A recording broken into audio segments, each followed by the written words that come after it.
भारत के पूर्व प्रधानमंत्री मनमोहन सिंह पर पूर्व सीईएस ने किया है बहुत बड़ा खुलासा। जी हां, और ये एक चौंकाने वाली खबर भी है। जुलाई 2010 से जून 2012 तक देश के मुख्य चुनाव आयुक्त रहे एसआई कुरैशी ने अब पूर्व प्रधानमंत्री मनमोहन सिंह को लेकर एक अहम और बड़ा खुलासा किया है।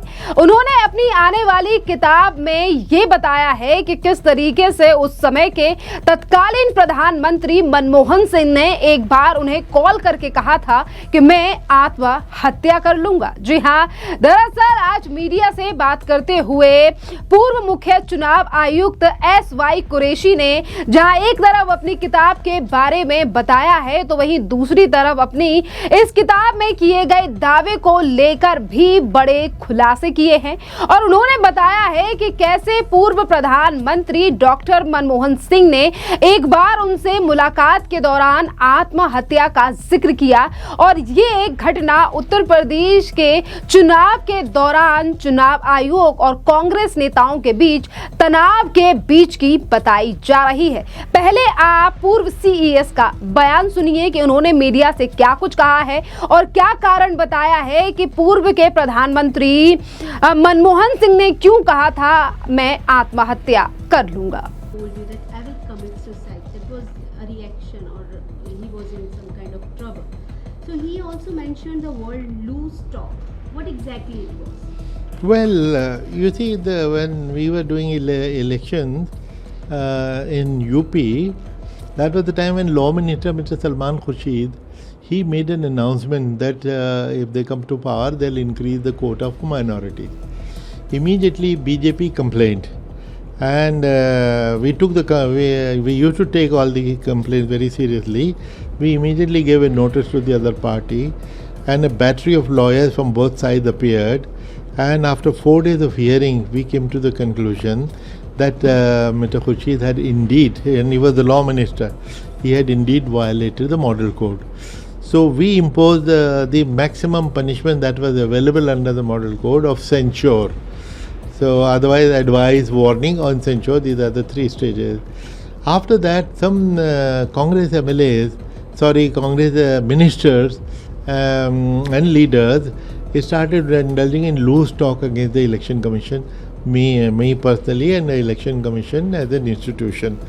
We were very upset. I don't mind people criticizing me, but condemning the Election Commission was not acceptable. So on one occasion, when Mr. Harish Khare met me at some social occasion, I told him that this kind of loose talk is not acceptable, and if I speak to the media that this is what is happening, your government will run for cover. So he says, he was quite surprised, and he said, should I tell the Prime Minister? I said, it is meant for the Prime Minister only, his ears, so that he takes action. So next day I got almost a panic call from the Prime Minister, Dr. Manmohan Singh. Qureshi ji, I want to meet you immediately. So sir, tell me where and I'll come. So we, after some discussion, we settled on 7 p.m. at his house. When I reached there, he was already waiting at the door. And as soon as he took me in and as we sat down, he said, Mr. Qureshi, Harish has told me about your conversation last night. If that is what you think, I'll commit suicide. I was shocked. I was not prepared for this at all. I was only bringing to the notice the loose talk which his ministers were indulging in. And it took me 15-20 minutes to calm him. And I said, okay, sir, we admire you. You are such a great supporter of election commission. And he used to say that India's prestige worldwide is because of the fairness of our election, and he used to say how proud we are of the election commission and you guys who are conducting it. So, and then finally he says, if you have any complaint, any problem, of course I'll warn the ministers, and if you have any problem, just pick up the phone and call me. So which shows his sensitivity and his great respect for the commission. And any aspersion cast on the Election Commission was not acceptable to him. So that's why I thought it is an incident worth mentioning in the book. There are 100 other episodes, the total episodes, and this one is one of them. So were there any instances when NSA tried to overrule, the UPA government or the? तो आपने पूरा interview सुना, पूरा media bite सुना कि किस तरीके से पूर्व सीएस कुरैशी के अनुसार पूर्व प्रधानमंत्री मनमोहन सिंह ने मुलाकात में कहा कि अगर अब चुनाव आयोग पर ऐसे आरोप लग रहे हैं तो वो खुद आत्महत्या कर लेंगे। कुरैशी ने उन्हें 15 से 20 मिनट तक शांत किया और बताया कि वो प्रधानमंत्री का सम्मान करते हैं और चुनाव आयोग के प्रति उनका समर्थन सराहनीय है। तो देखिए किस तरीके से अब बड़े खुलासे हो रहे हैं पूर्व प्रधानमंत्री मनमोहन सिंह को लेकर। आपके लिए बता दें कि इस समय पर पूर्व प्रधानमंत्री इस दुनिया में नहीं है। 2024 के दिसंबर में उनकी मृत्यु हो चुकी है, पर जिस तरीके का यूपीए की सरकार का शासन रहा और किस तरीके की चीजें उस समय पर रही, जो आज कांग्रेस ये कहती है कि हमने तो तमाम तरीके से देश को बढ़िया तरीके से चलाया और हम कोई गड़बड़ी नहीं थी, संविधान से लेकर तमाम चीजें थी, पर आज सच्चाई निकलकर यूपीए शासन की सामने आ रही है और ये उनकी संवेदनशीलता और चुनाव आयोग के प्रति सम्मान को भी दर्शाता है। ये घटना उस दौर की है, उस समय पर डॉक्टर मनमोहन सिंह प्रधानमंत्री थे और कुरैशी ने इसे प्रधानमंत्री की संस्थाओं के प्रति संवेदनशीलता के रूप में बताया है।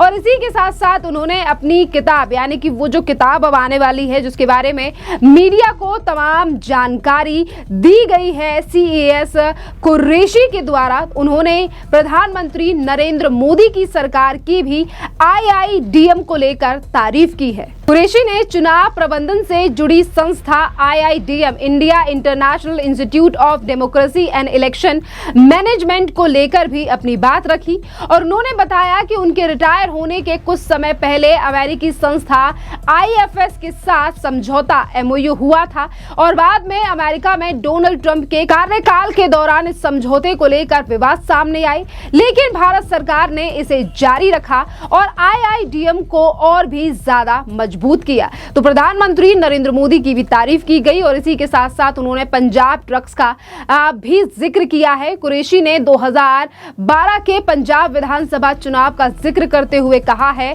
कि उस समय राज्य में ड्रग्स का मुद्दा काफी बड़ा चुनावी विषय बना हुआ था और उन्होंने बताया कि चुनावी प्रक्रिया पूरी होने के बाद उन्हें खुद तत्कालीन प्रधानमंत्री मनमोहन सिंह को पत्र लिखा था और पंजाब में बड़ी ड्रग्स की समस्याओं को लेकर गंभीर चिंता जताई थी। तो अभी आपने पूर्व प्रधानमंत्री मनमोहन सिंह को लेकर तमाम चीजें सुनी कि किस तरीके से संस्थाओं को लेकर कितने ज्यादा पैनिक हो गए थे पूर्व प्रधानमंत्री मनमोहन सिंह। और इसी के साथ साथ आपके लिए बता दें कि यूपीए की सरकार में कई बार इस तरीके के भी आरोप लगे और कई बार तो वीडियो से लेकर सोशल मीडिया पर तस्वीरें तक शेयर की गई कि भले ही मनमोहन सिंह यूपीए सरकार में प्रधानमंत्री थे, पर उन्हें बोलने नहीं दिया जाता था और ना ही तो उन्हें कोई भी फैसला लेने का अधिकार यूपीए में था, क्योंकि वह बेशक वो प्रधानमंत्री थे पर वो तो रिमोट से चलने वाले प्रधानमंत्री थे। इस तरीके के आरोप आज भी मनमोहन सिंह को लेकर लगाए जाते हैं। जब कभी भी कांग्रेस के नेता प्रधानमंत्री नरेंद्र मोदी से लेकर या देश में हो रही तमाम चीजों पर सवाल उठाते हैं या राहुल गांधी हमेशा ये आरोप लगाते हैं कि आज देश में लोकतंत्र नहीं है या फिर संविधान के हिसाब से काम नहीं हो रहा है। तो तमाम चीजें आज आपने देखी हैं और यहाँ पर जो पूर्व सीएस के द्वारा ये बड़ा खुलासा किया गया है, इस पर आपका क्या कुछ कहना है, आप हमें कमेंट कर जरूर बताइए। धन्यवाद।